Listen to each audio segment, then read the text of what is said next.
সবে ভোট মিটেছে। তারপর থেকেই একটা প্রশ্ন ঘুরে ফিরে আসছে, বিষ্ণুপুরের বিজেপি সাংসদ সৌমিত্র খা কি এবার ঘাসফুলে ভিড়ে যাবেন? এ নিয়ে নানা জল্পনা ছড়িয়েছে। তবে তার পেছনে কারণও রয়েছে একাধিক।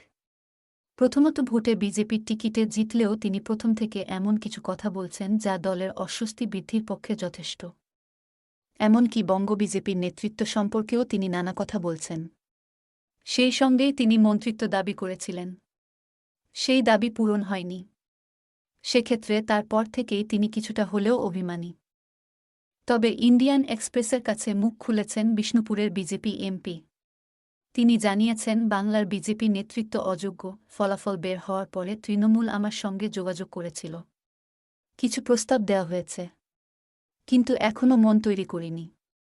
তবে আমি তৃণমূল নেতাদের সঙ্গে বন্ধুত্বপূর্ণ সম্পর্ক রাখছি।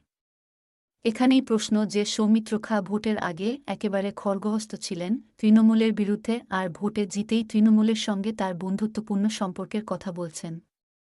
আবার এই আসনে তার বিরুদ্ধে দাঁড়িয়েছিলেন তারই প্রাক্তন স্ত্রী সুজাতা মণ্ডল। তিনি আবার তৃণমূলের একাংশের বিরুদ্ধে নিষ্ক্রিয়তার অভিযোগ তুলেছেন। তবে কি তৃণমূলের সেই অংশ সৌমিত্রকে জেতানোর জন্য কলকাঠি নাড়ছিল? বিজেপি প্রসঙ্গে তিনি শিলিগুড়িতে বলেছিলেন, আমি সংগঠনের এমন কেউ বড় হইনি যে সংগঠন আমার হাতে তুলে দিতে হবে। আমি চাই শান্তিতে সংগঠনটা যারা করছেন তারা যেন সেটাই করেন। এদিকে বাঁকুড়ার বিষ্ণুপুরের বিজেপি সাংসদ সৌমিত্র খা। দলবদলের নানা নজির তার রাজনৈতিক জীবনে রয়েছে। সেই সৌমিত্রকে গত অক্টোবর মাসে দেখা গিয়েছিল কংগ্রেসের রক্তদান শিবিরে। তাকে সেই অনুষ্ঠানে স্থানীয় কংগ্রেস নেতার সঙ্গে বেশ খোশগল্প করতে দেখা যায়। এদিকে সৌমিত্র দলবদল করতে পারেন বলে সেই সময় নানা জল্পনা ছড়িয়েছিল। তবে তিনি তৃণমূলে নাকি কংগ্রেসে যোগ দেবেন তা নিয়ে আগে থেকেই নানা জল্পনা ছড়িয়েছিল। তবে সেবার তাতে অন্য মাত্রা যোগ করল এই রক্তদান শিবির। তবে সৌমিত্র সংবাদমাধ্যমে জানিয়েছিলেন, ওটা রক্তদান শিবির ছিল।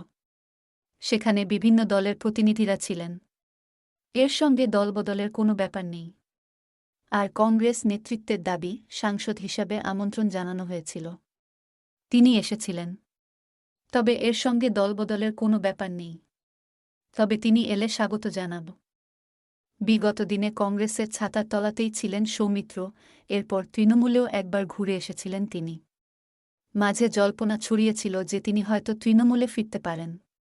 কিন্তু এখনও সেটা হয়নি। তবে এবার তিনি বিজেপির টিকিটে ভোটে জিতেছেন। কিন্তু বিজেপির সঙ্গে সম্পর্কের সুতোয় কোথায় যেন সেই টানটা আর নেই। তবে কি এবার তিনি ঘাসফুলে